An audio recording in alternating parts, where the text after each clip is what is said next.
Hour until October 7th. It marks the second anniversary since the Hamas terror attack in Israel. Nearly 1,200 people were killed, 250 Israelis taken hostage. And tonight, talks between the U.S., Hamas, and Israel are ongoing to try to bring some sort of sense of peace. Among the stipulations, the return of Palestinian prisoners by Israel. Easier said than done, of course. Eyewitness News reporter Josh Heidegger with the story. From the tent cities along Wadi Gaza today, you could see smoke rising in the distance as IDF soldiers continued their assault, in this case destroying long-range rockets they said they found in Gaza City. But even as the war continued, a few hundred miles away in Egypt, negotiators were hammering out the agreement President Trump says will end the war once and for all. I think we're doing very well, and I think Hamas has been agreeing to things that are very important. As the region prepared to mark 2 years since the atrocities of October 7th, the world was waiting to hear of the deal Trump has demanded: an immediate ceasefire, return of 48 Israeli hostages by Hamas, and the release of hundreds of Palestinians currently in Israeli custody. They're going over the lists of both the Israeli hostages and also the political prisoners who will be released. Except they aren't all political prisoners. The government of Israel is releasing known terrorists who have innocent blood on their hands. Izzy Carton's uncle Sharon Edry was kidnapped, mutilated, and murdered in 1996 by a Hamas terrorist named Jamal al-Hur, also found complicit in a suicide bombing at a Tel Aviv cafe. Carton believes al-Hur is on the list for imminent release. He's launched a petition to try to convince the Israeli government to keep him in custody. I'm very much pro the deal, but the devil is in the details. You know, we have to be very, very clear on who's being released and who isn't, because you don't want the next October 7th to happen. In exchange for the freeing of all 48 Israeli hostages, the deal calls for Israel to release around 250 prisoners who were serving life sentences like Jamal al-Hur, along with about 1,700 Gazans who've been jailed during the war over the past 2 years. As for Jamal al-Hur's case, we did reach out tonight to the Prime Minister's office, but haven't heard back. I'm Josh Heidegger, Channel 7, Eyewitness News. Welcome back. Negotiations are underway, but no breakthrough yet as Israel and Hamas began indirect peace talks today. The newest U.S. peace proposal calling for Hamas to lay down its arms and release all hostages. Tomorrow does mark 2 years since the Hamas attacks on Israel that launched the war. Gaza's Ministry of Health says Israeli strikes have killed at least 19 people in the past day. And so talks are now underway in Egypt to hammer out the details of a deal President Trump says both sides of the war in the Middle East have agreed to, at least initially. National correspondent Christine Frizzell brings us up to speed. On the ground in Gaza, craters imprint the land, scars from 2 years of attacks from Israel that may finally be coming to an end. You've seen all sides of this conflict agree that this war needs to end. In Egypt, talks are now ongoing on what some are calling the final stages of a ceasefire agreement, with details expected to focus on when and how it would be carried out. Hamas greenlighting at least part of the initial deal. They have agreed to the president's hostage release framework. Still, both Israel and Hamas have been on the brink of deals before, only to move the goalposts. There is no certainty in the United States stopping the gunfire.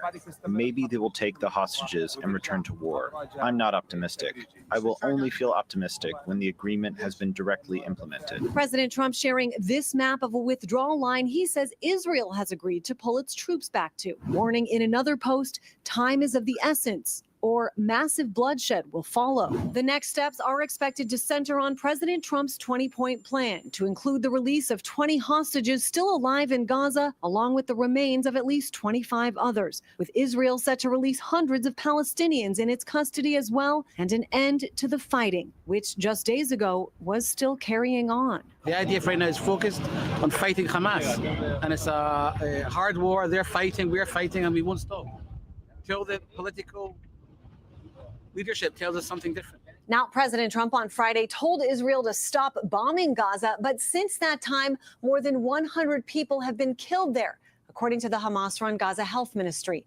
It's one reason many say they won't believe a deal will be reached until everything is final.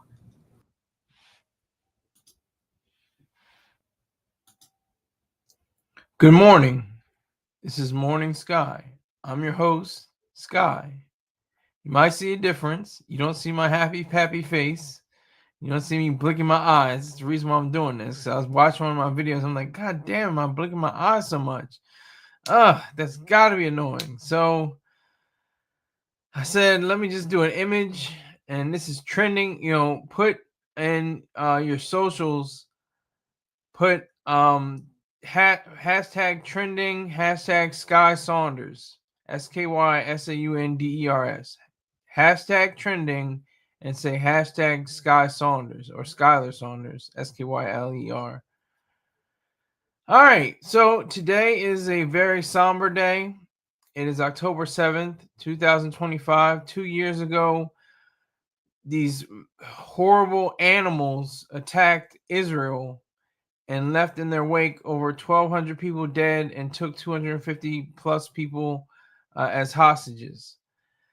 Now, I'm a student of history, and I've said this on my program many times. I think my favorite historical figure, besides Benjamin Franklin and George Washington and maybe George Washington Carver, a Negro. I think it's fair to say that William Tecumseh Sherman has to be remembered, and we have to remind ourselves of his militaristic genius, of his strategies, of his tactics. He's famous for saying the quote, "War is hell." And that it is. It's ugly. It's disgusting. It's bloody. It's muddy. It's smoky. It's fiery. It's disturbing. And it leads to PTSD or post-traumatic stress disorder. It leads to different maladies. It leads to death and destruction. And the Civil War was going on for, what was it, 4 years? Don't forget Pocahontas. Okay. Salute to you, Rick James. I don't know what you're talking about. I'm saluting no one. What am I doing? Salute to Rick James. But yeah, so it's all about scorched earth. It's all about bringing it to the civilians. And this is the amazing part. General Sherman had very few casualties on a three-prong approach. He had very few of his own killed, which is most important. He had very few civilians killed, and even a small fraction of Confederates were killed during his famous March to the Sea, where he laid waste to cities like Atlanta. He gave then President Lincoln the city of Savannah as a Christmas gift. He was a troll. He was a good troll. If you want to talk about, good trouble, you can talk about good trolling. He trolled the South. He just completely messed their whole ish up. He got up in their faces and he let it be known. You're not going to get any supplies. You're not going to get any food. You're not going to get any provisions. All of that is going to be controlled by me and my troops, and we're going to make sure that this war ends as quickly as possible with as few casualties as possible on all fronts. And that's not to say that they didn't kill and weren't killed, and some civilians might have been killed. It was negligible because they would have made a big point about it. But they destroyed the railroad ties, wrapped them around trees. They heated them, of course, and made them pliable. And then they took them and wrapped them around trees and made them Sherman ties. That's the kind of mentality that we should have. That's the kind of militaristic leadership that should happen, even with politicians and civilians like President Trump. he should be very much a student of history. And William Tecumseh Sherman is, I think, the greatest general in the last probably 600 years. I don't know. My history doesn't go far that back, but definitely the last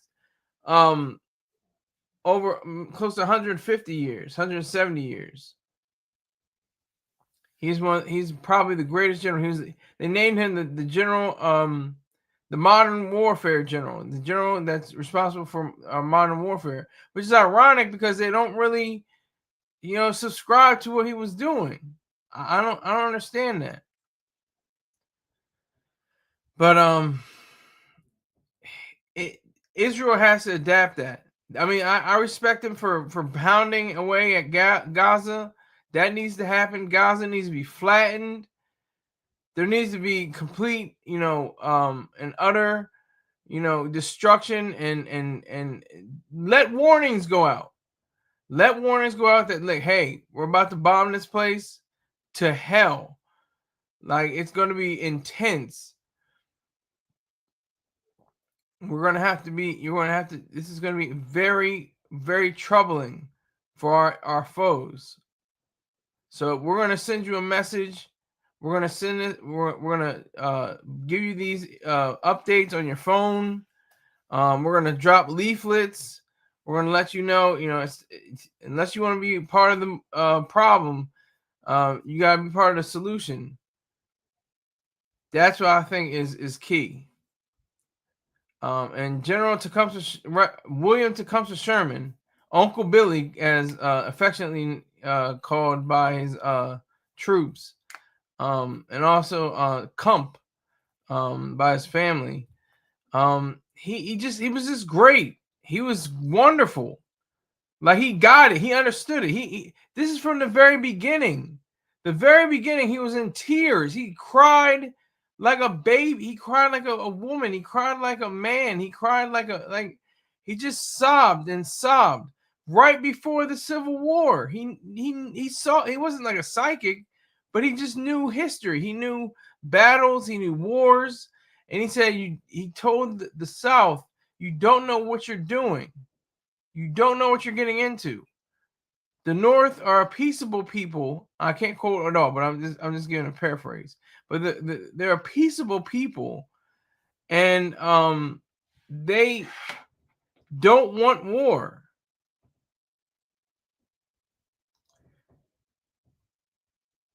They want to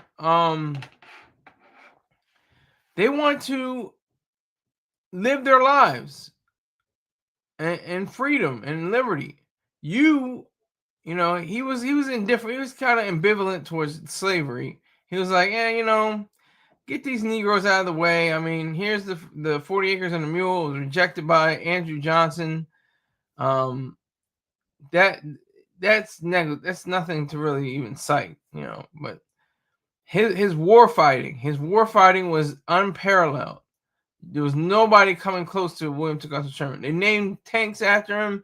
They named a tree after him, but they need to name wars after him. This is a Sherman war. That's what we need to start saying. This is going to be what kind of war is this going to be? Oh, this is going to be a Sherman war. Okay, good. Should be over in 2 days. I mean, that's the mentality. That's the attitude that we have to express.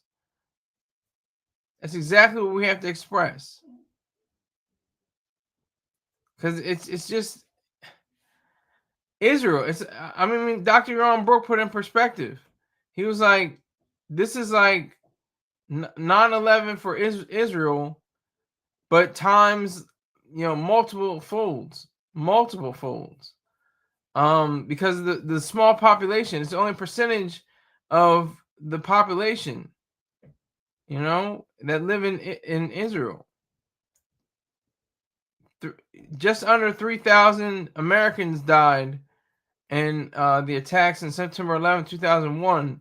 But on October 7, 2003, that's when it was really, an eye opener again.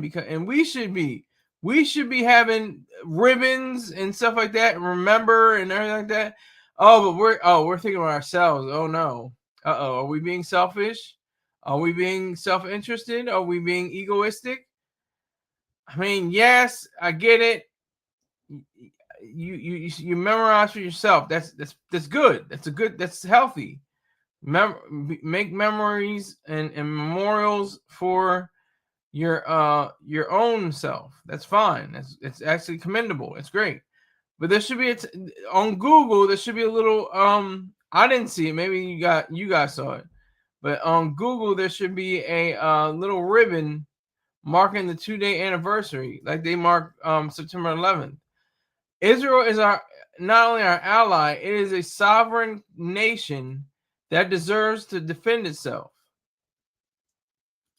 That's the reality of it. So I go to Google, and it's just the Google what's it, the front page, I guess you can say. No ribbon, nothing like that. They had a ribbon for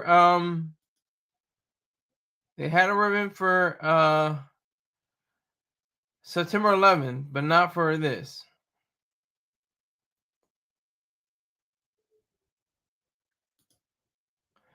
So and this is the Nobels. The Nobels have been awarded. But the laureates have been named.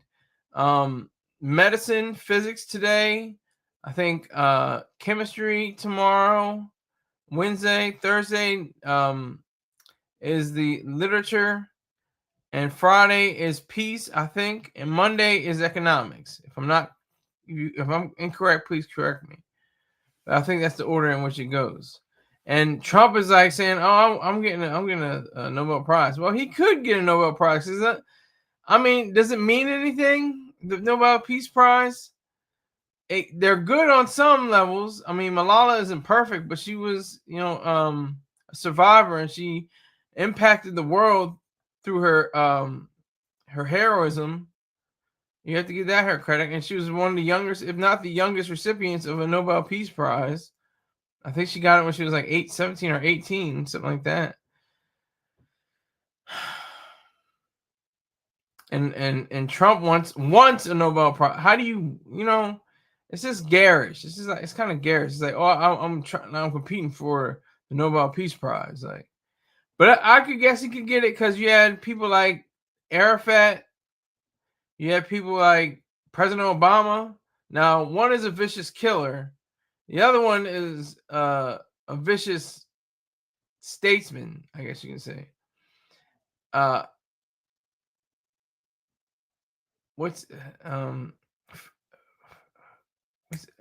Not Obama, but Arafat. Arafat was a bloodthirsty murderer, and he made a deal with Israel that was completely false and not binding.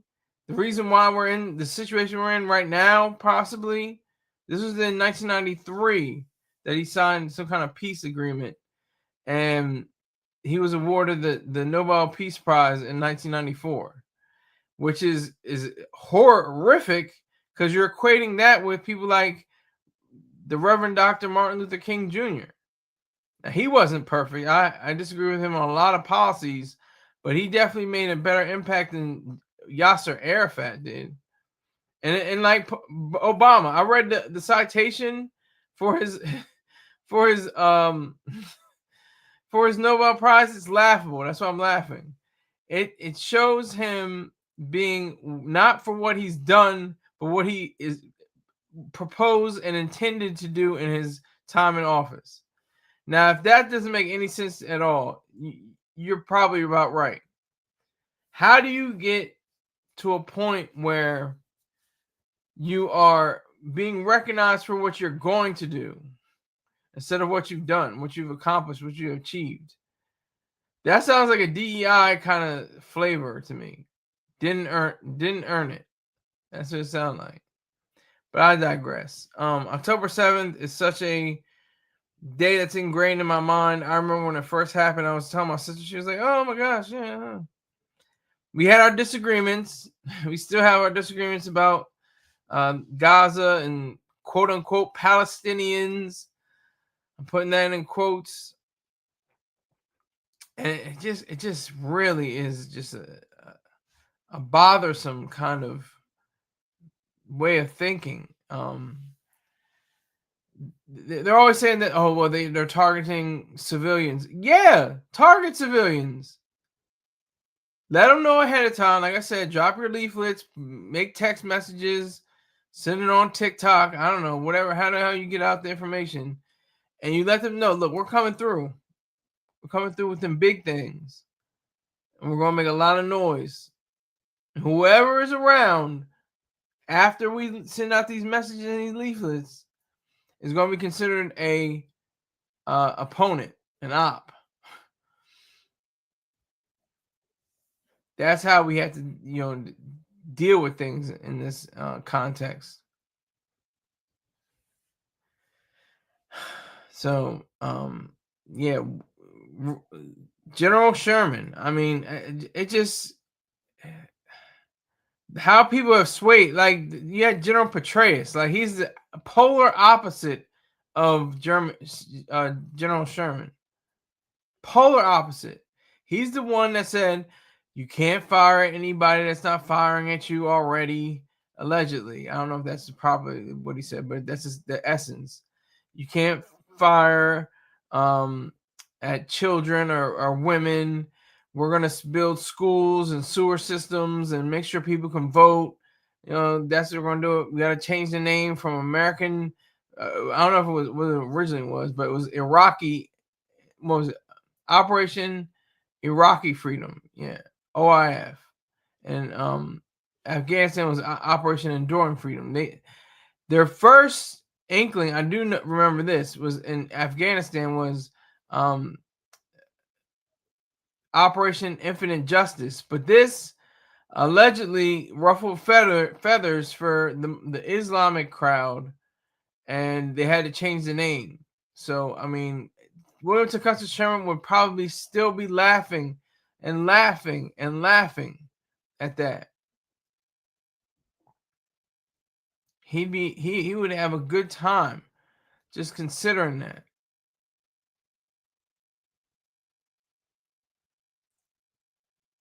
So I just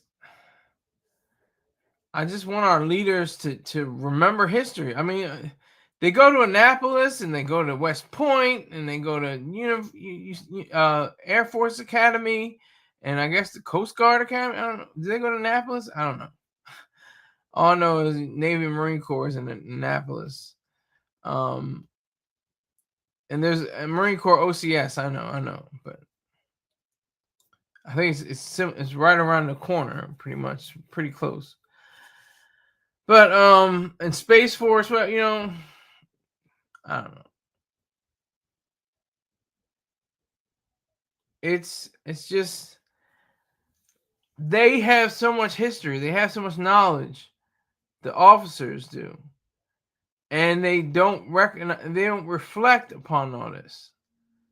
They don't reflect upon it. They don't see it as such. They see it as a crutch almost to know about General Sherman. Like, oh, I gotta lean on that. I gotta lean on his ideas. It's kind of I don't want to do it, but I gotta do it. But you know what I mean? Like he had total war. They had scorched earth. They had burn down the factories that produce the clothing, burn down the mills that produce the food, burn down all of this, set a fire to this place.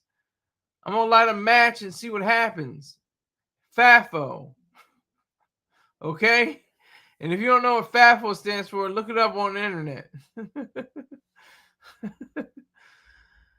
But no, October 7th. I mean, this feels like 9/11 to me because I know people who know people who know people that were killed or taken hostage.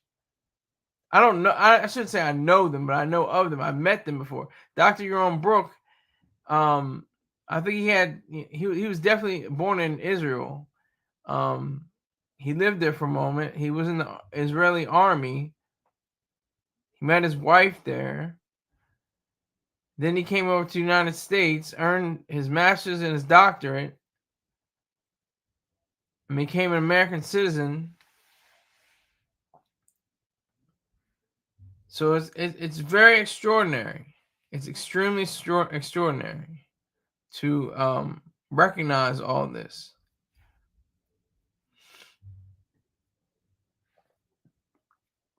It just kind of galls me because it didn't have to be. I mean, and then they say the verbiage, the language is so abhorrent. They say, "Oh well, this is Israel's war." Is it really Israel's war? I thought it was I don't know why the word Houthi is coming to my mind. I can't think of their name. Oh my God. Hamas, which is a government system, not just a terrorist cell. They're a governing body that perpetrated these horrific events against Israelis.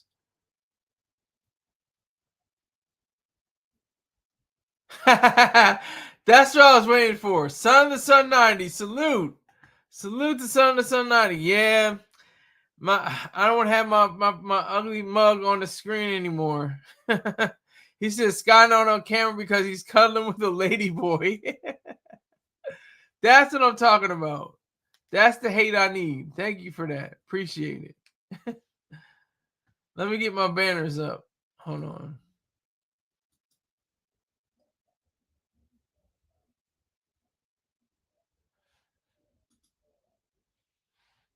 That was good. That was a good one. See, he gets creative. I like when people are creative. He don't care because he's cuddling with the lady boy. Like, and then a complete sentence, no emojis. I appreciate that. But anyways, October 7th. General Sherman just came to my brain. I'm like, this could be ended real quick if they acted like, I mean, Israel, I'm not really dumping on Israel. I'm dumping on America because America knows better. Sherman was an American general for the Union.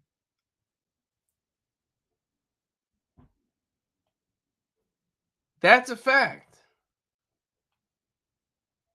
He studied, I think, at West Point and like just kind of like fooled around and but still graduated, I think, you know, somewhere in his class. But yeah, we've got to get to those tactics. I still don't understand why people are like civilians. What the hell was Tokyo? What the hell was Berlin?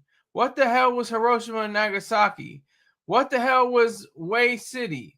What the hell was just we took it to the streets in Afghanistan and Iraq.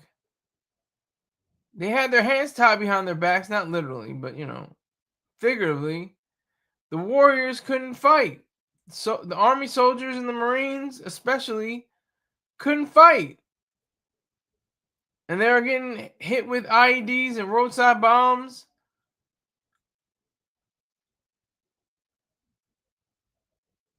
We got to get back to Sherman. That should be the title of this stream. We got to get back to Sherman.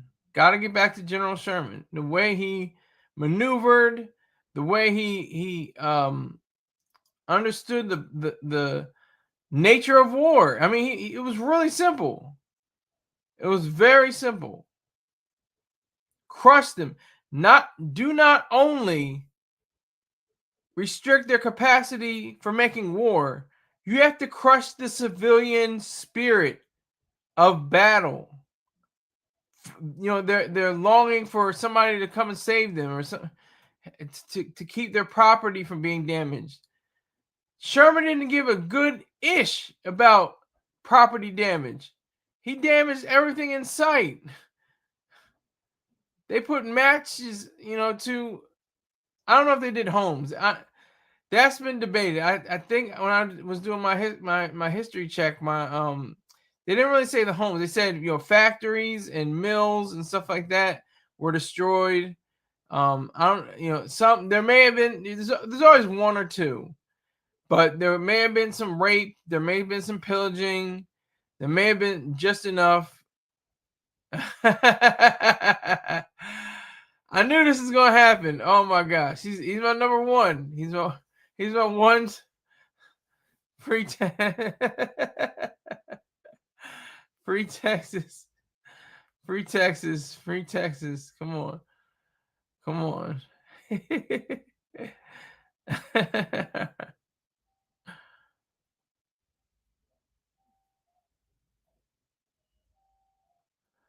Oh man, this is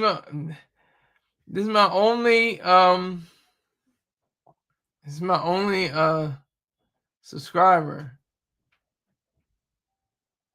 right now, or only viewer, I should say. I don't know if it's a subscriber. I don't know. You can subscribe to youtube.com/@SKYSAUNDERS. That's @SKYSAUNDERS. But October 7th, this is such a day to just be pissed off. You should be pissed off. That's what my drill sister said. You gotta be pissed off. You gotta be pissed off. I still can't do his voice. I can only go yut. That's all I got. Yut. We said you gotta be pissed off. And I think the Israeli military is doing a better job than its leadership. Bibi Netanyahu is either inept or incapable or not willing to lead. He's not being a very good leader. And Trump seems like he's been inept anyway. He's not being a great leader. And they want these peace deals. The best way to do it, now I'm not a political or militaristic strategist, but I would say you get all the hostages out, clear out the ones who died, the bodies, everything like that. Then you just bomb them to hell. You just bomb them to hell.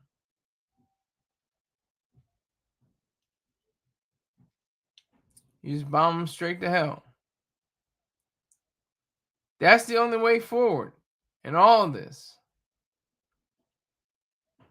That's the only way we can truly show our superiority over brutes and authoritarians and thugs and savages.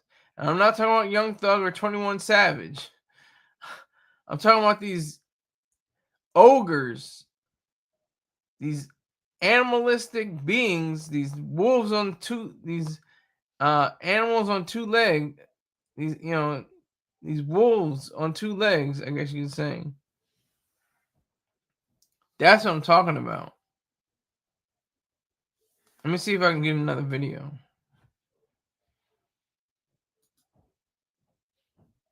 I'm Christine Frizzell reporting. Tonight, the critical talks now underway in Egypt on President Trump's plan for peace between Israel and Hamas and to get the remaining hostages out. Late today, President Trump on these high-stakes talks. I really think we're going to have a deal. We have a really good chance of making a deal, and it'll be a lasting deal. We want to have peace. This is beyond Gaza. Gaza is a big deal, but this is really peace in the Middle East. So let's get right to our chief foreign correspondent, Ian Pannell, with us live in Tel Aviv tonight. And Ian, the fact that both sides have gotten even this far with pressure from President Trump is quite significant.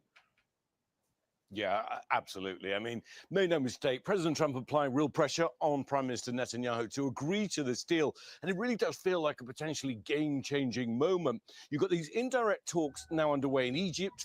Egypt phase one, the president hopes could be agreed as early as this week, would mean a ceasefire, the release of hostages and some Palestinian prisoners, and a partial withdrawal of Israeli troops.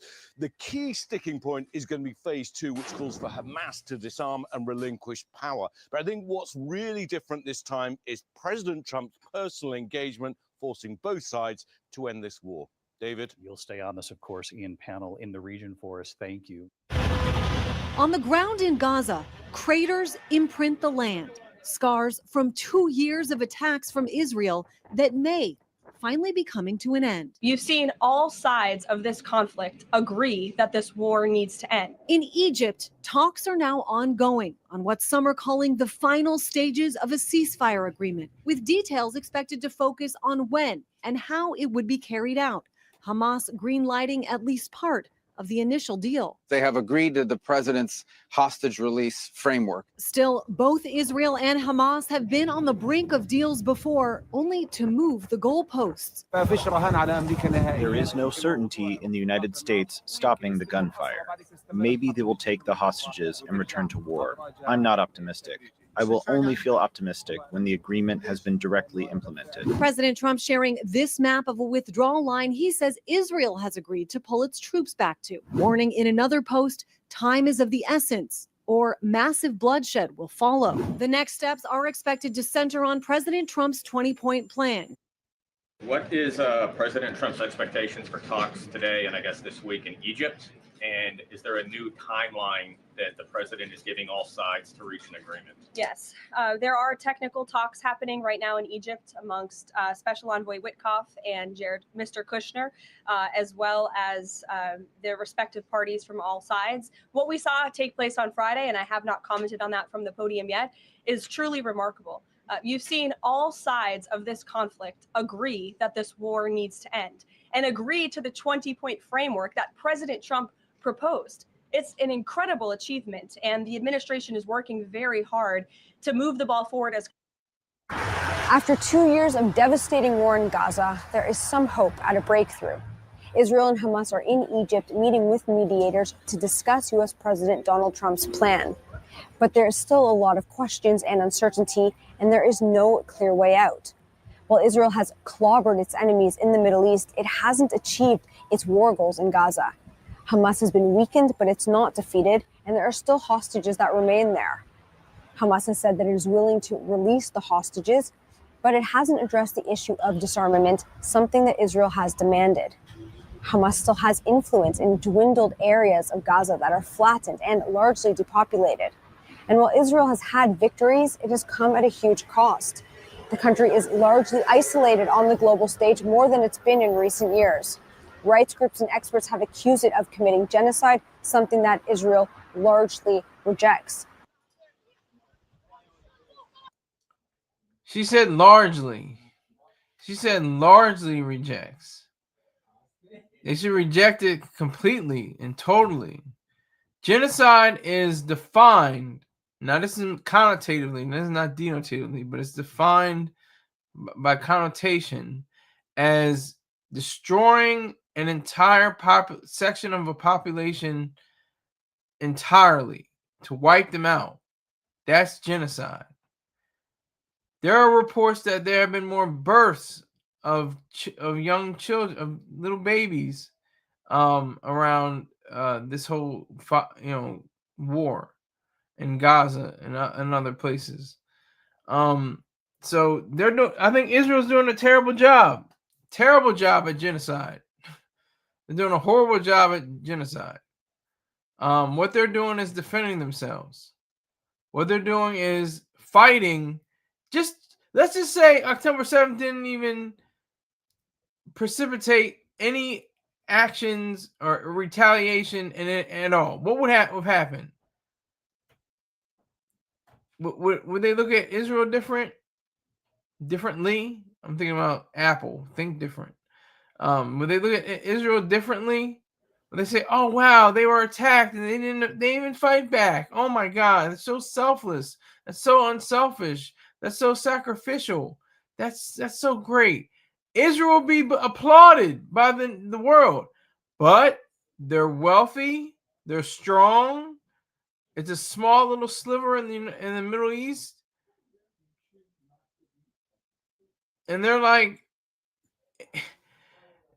hang on. They're throwing their weight around as they should, and have shown devastation. Not complete devastation. Gaza should be flattened, completely flattened.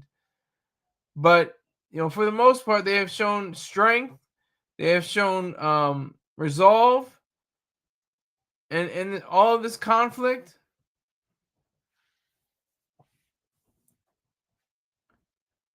So they should be applauded. They should be commended. The Israeli Defense Force, the IDF, the Israeli Army, the air power, all of that should be commended because they did not back down from the fight. They stepped forward. That should be the main headlines. I'm reading Al Jazeera, I mean, and then I'll read Associated Press, and I'm like, well, goddamn, how's this any difference? The Associated Press made it seem as if, you know, the young children were slaughtered or maimed because of Israel. You know, that's what they're implying. And Al Jazeera almost comes out and just says it. This is Israel's war. Israel's, you know, they poked the bear. They were the ones responsible for it. No, they weren't. They were the victims. How do you even form your lips or write an op-ed story delineating what they did?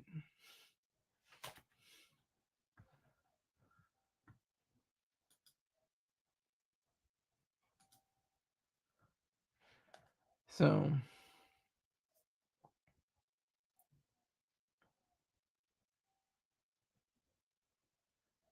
I think it is incumbent upon ourselves. Again, I return to General Sherman.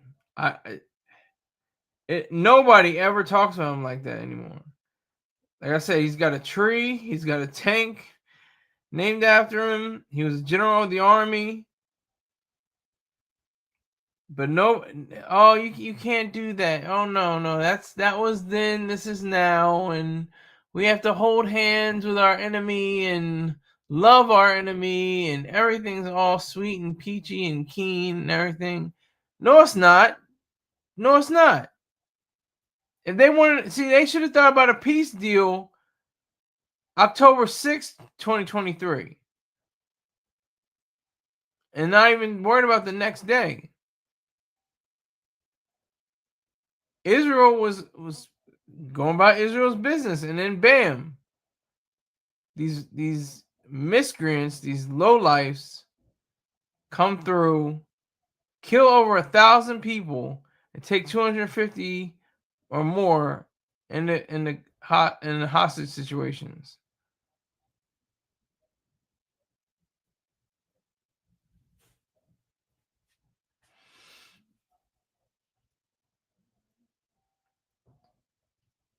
I think that we have to really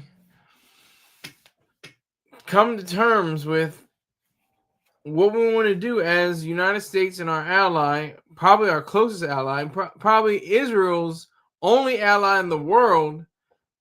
The rest of the world's sitting around smoking cigarettes like, yeah.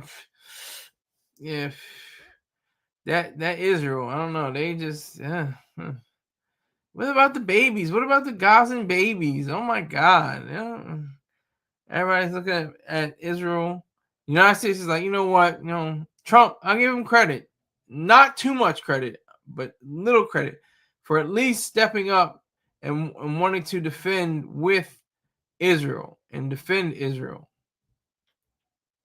That's one mark that goes for him, but that seems kind of transparent and like flimsy to me. I'm not trying to just dog him. This is dog him, but it doesn't seem like he's his entire soul was in it. I don't know. It's like his spirit isn't all the way in it. But I think with October 7th, 2023, that was like the wake-up call. That was like 9/11. Wait a minute, hold on. And that's the thing too. There have been little skirmishes, little things that happened before October 7th, 2023. Just like when salute, Bamba, I see you. Texas got deported. Yeah, I'm ICE. I'm ICE today. I put the Texas carnage. What was it? Rest in peace, Texas carnage. On ICE. How you like the new banner? How you like the new banner? How you like the radio? This is radio. This isn't, I have no cameras right now.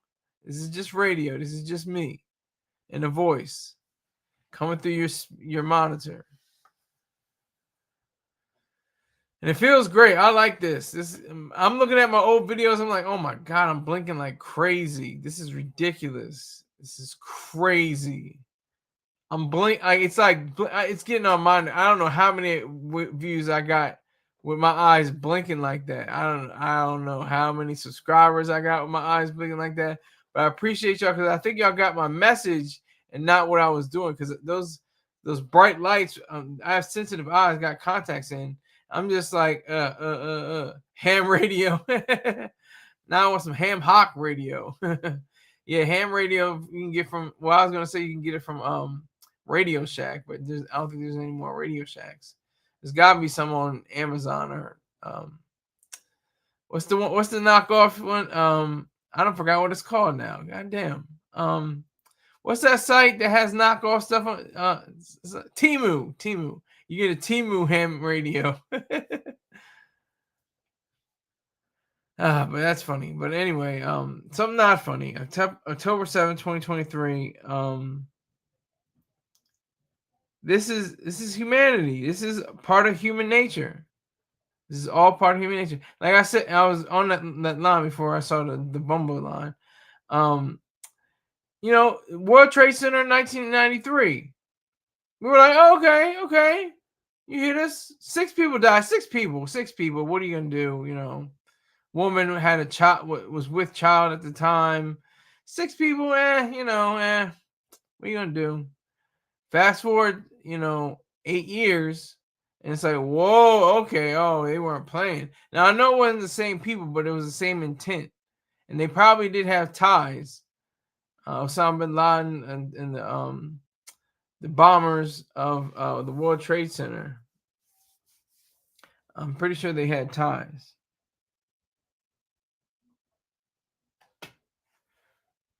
Pretty sure. If they didn't have ties, they had the same aim and the same goal. Only Osama bin Laden took it to another level completely. Of course, horrifically. In horrific fashion. So.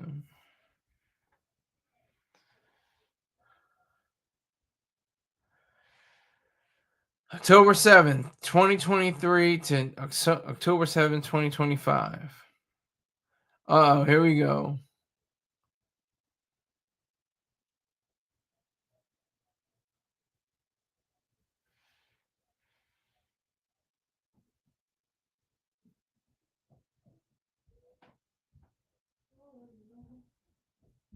This is funny.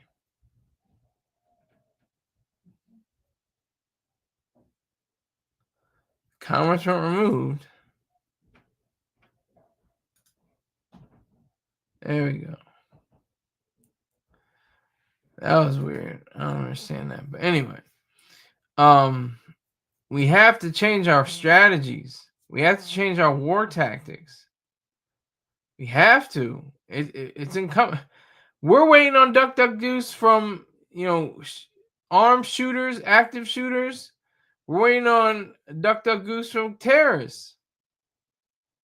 We don't know when the next terrorist attack is going to be, but somebody's plotting right now, sadly, scarily, but seriously. Somebody's plotting the next 9/11 or something greater or something worse for Israel and United States. October 23rd or September 11th, 2001. October 7th, 2023. Happening right now as I speak. There's people plotting right now to do damage to these countries, these nations that have built themselves around being stalwarts for justice. They are the leaders of the free world, especially the United States, which they call it the president, the leader of the free world.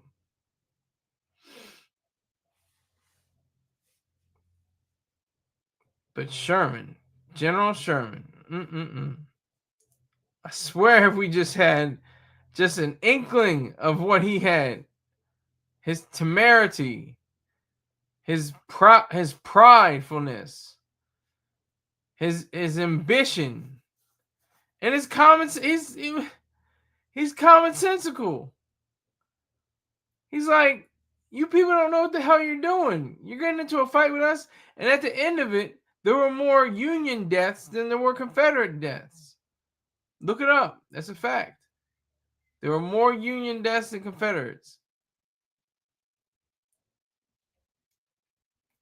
And both sides combined was 600,000 plus men killed, millions maimed and disabled by war. And there's going to be another war after this. There's two major wars going on right now. Ukraine and Russia and Gaza Strip and Israel. I'm not saying Palestine. I just can't form my lips to say Palestine. I'm going to say Gaza. And everybody's rooting for the underdog. Oh, the Gazans, they're so meek and mild and modest and poor. And oh, then the big meanie country, Israel, they got all this money. They got all these resources. They got all these nuclear bombs. They got 50 years ago, they were struggling. Israel was struggling. 70 years ago, 80 years ago, Israel was struggling. Well, not 80 years ago, close to 80, 78 years ago. 1947. 1948. They were struggling. Everybody was like, oh, Israel, oh, they're a new state. They're a new little nation, like a little baby. Oh, it's so cute. Isn't that nice? Then they won some wars. And everybody's like, look like they can handle it themselves. I don't know. Kind of, stepping over boundaries here. Not too sure about this. It's kind of shady. I don't understand it. I just, there's so many reasons why this country, United States of America, and Israel, need to foster new relationships and better diplomacy. It's almost like they're not doing too much, but they're not doing enough. They're doing too much and they're not doing enough all at the same time. That's where it gets shady. That's where it gets ugly. If you call what William Tecumseh Sherman, his whole modus operandi was, just lay waste to it. Go to the civilian population. Make sure you crush their will, crush their souls. We don't have to crush their bodies or their minds. We can crush their soul, which is technically the mind. You know what I mean? But crush their spirit. To continue to support the fight. That's all that needs to happen. The first thing that comes to mind, they're killing civilians. They're killing little babies and women. Oh my God, and old men. How dare they? This is disgusting. And I'm all for killing little babies and women and old men. Hello, Hiroshima and Nagasaki.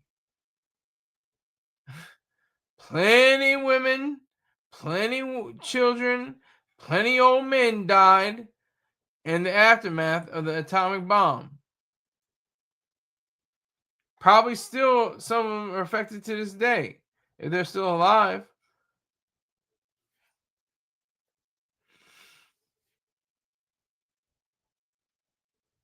So nobody really discusses that too hotly. Nobody really discusses that with the same fervor as they do with other topics. Nobody really discusses it that much. People just, taking on, face value that everything's, everything's great, wonderful, great.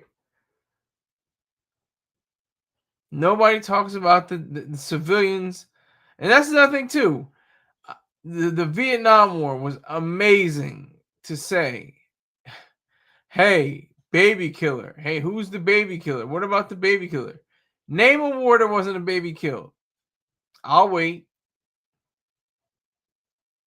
I would say in every single war, babies have died somewhere, somehow.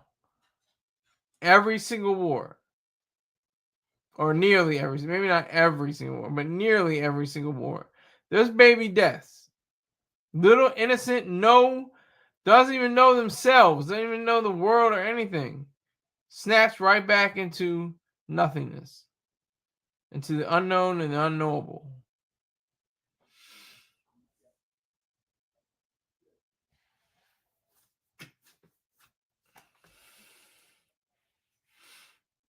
That's the really sad part about all this.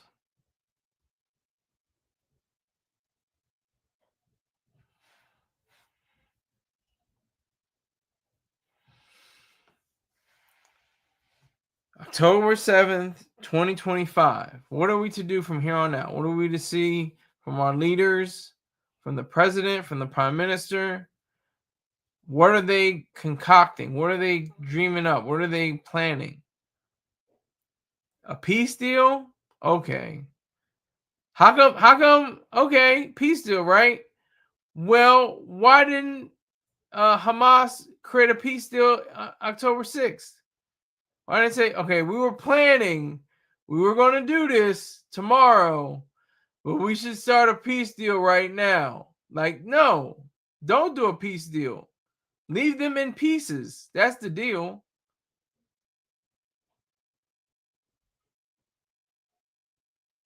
Destroy everything they love. If not physically, spiritually. But destroy definitely physical, buildings, physical depots, and stop letting in the flow of drugs and supplies and food and all kinds of different things. Don't let that happen.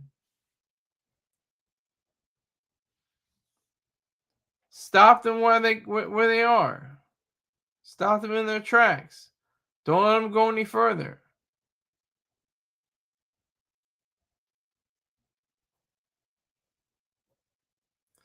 The peace plan, Hamas says. It would be laughable if it wasn't such a serious situation. Hamas's statement on proposed Gaza peace plan. They have a proposed Gaza peace plan statement. How the hell? How the hell did they even take it to that level?